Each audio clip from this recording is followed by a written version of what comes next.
from Tennessee Stands. It's good to have you back with us, Gary. It's been a while. How you been, brother? Yeah, I've been great. Thanks for having me on. Yeah, we got to debut our commercial last time, making fun of the governor's mask commercials. That's right. I remember that. Yes. So let's just start with a very simple question. What the hell is going on in your state right now, dude? And that's why I appreciate the time, because look, the headlines will tell you that Tennessee, we have a supermajority Republican legislature, so we're just conservative freedom land over here.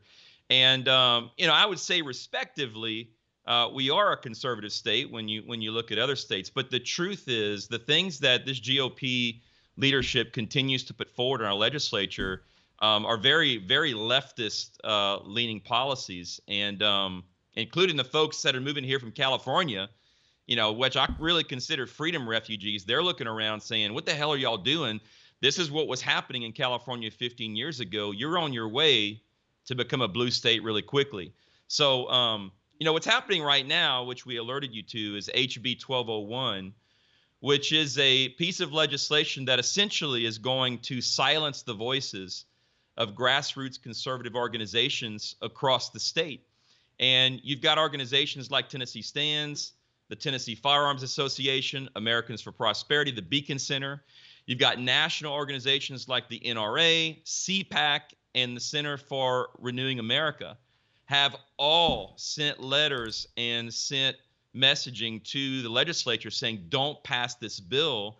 It's unconstitutional, and it's an affront to free speech.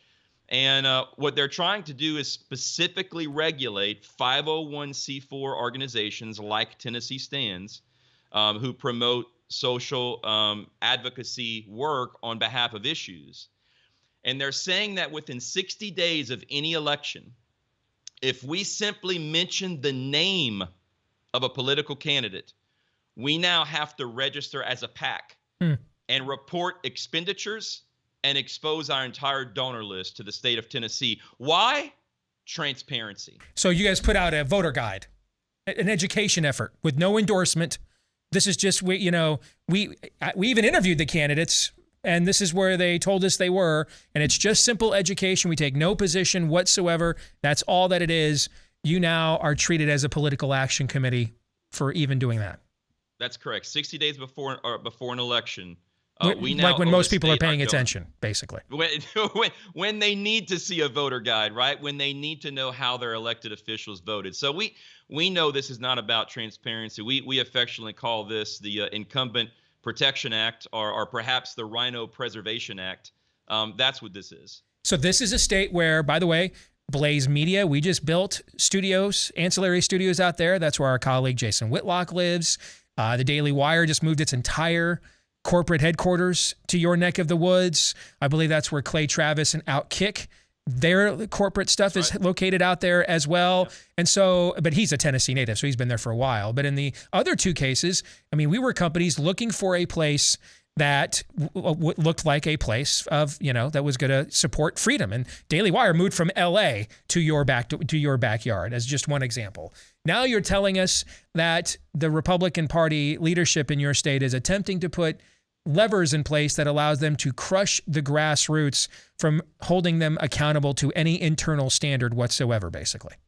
Well, in effect, that's what it's going to do. Their talking point, however, is this. This is really not about squashing the conservative voice or the voice of dissent from what we now know are their establishment policies. I mean, the problem they have is that through COVID, especially since we've gotten vocal with Tennessee Stands, people are now paying attention. People are getting woke, the real kind of woke. They're coming out of their stupor and their slumber, and they're seeing these policies for what they are. And they're seeing, that where you used to think, we're a Republican state, we have nothing to worry about.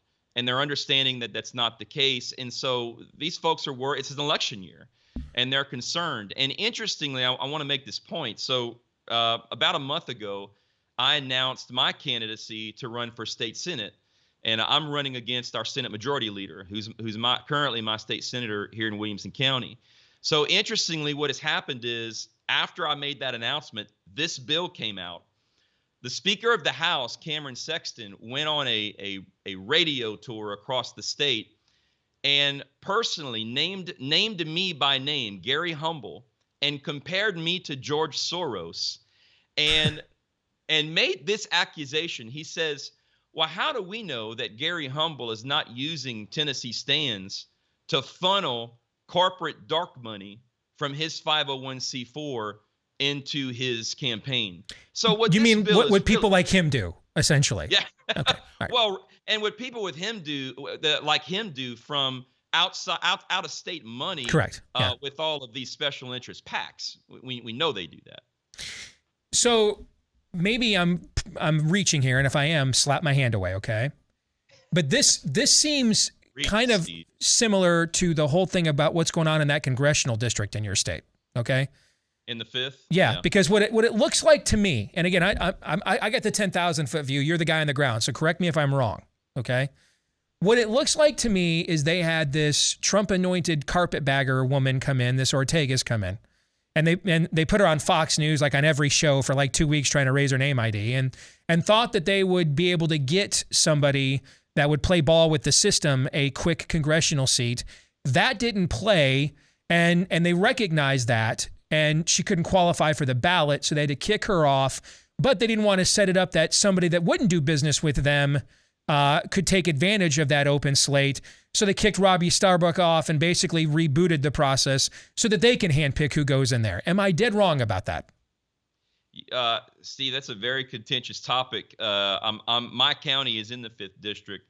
I think you're spot on, and it's interesting to me that from third party looking in, an outsider's perspective, that's what you're seeing. Because look, here's what we know.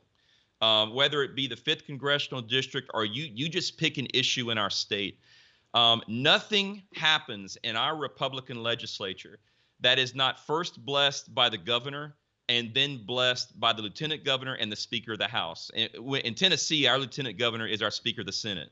So unless you have the blessing of the speakers of each portion of our General Assembly, the bill's not passing.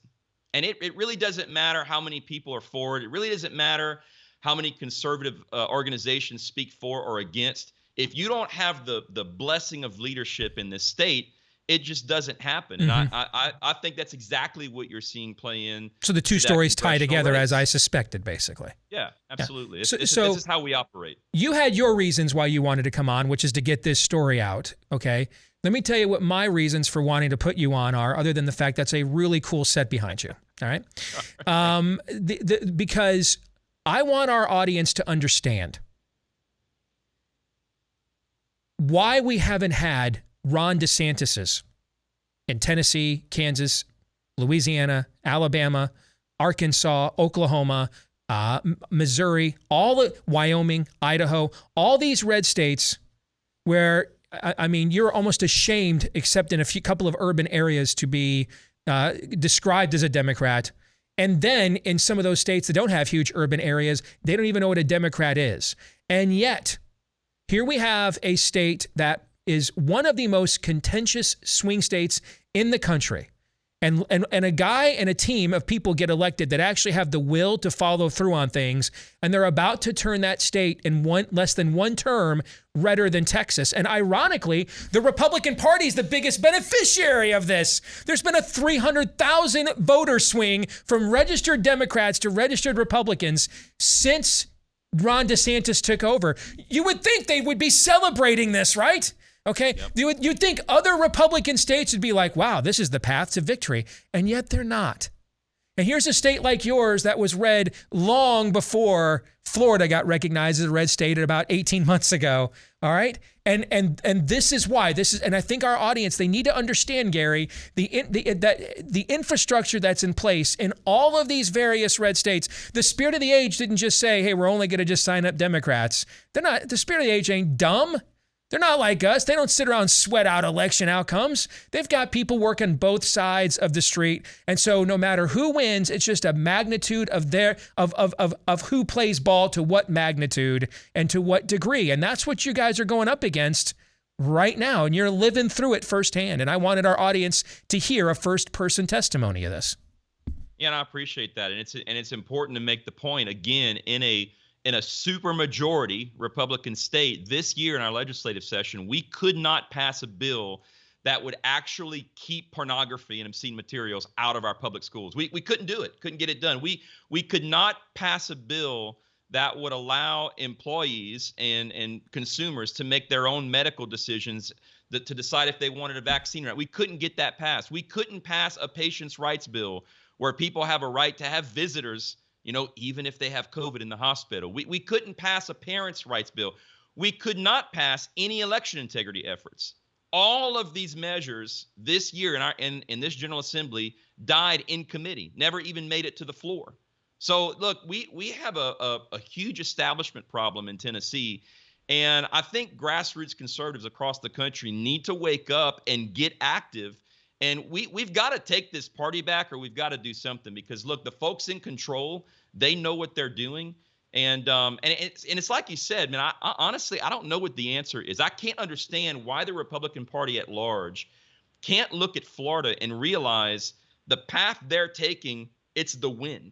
If you want to increase and embolden the Republican Party, you engage the grassroots conservatives and they'll come out and support you. We're seeing it happen in Florida. I don't know why we can't figure that out here in Tennessee. People want to follow what's going on or learn more about you and your organization, Gary. How do they do that? Check out TennesseeStands.org, TennesseeStands.org. We're on every bit of social media. And of course, love for you to check out GaryHumbleForSenate.com. We're going against the grain here in Tennessee. Thank you, Gary. Appreciate it, man. Thank you, brother. You bet. Gentlemen, your thoughts. Gary is dead right about Florida and the win.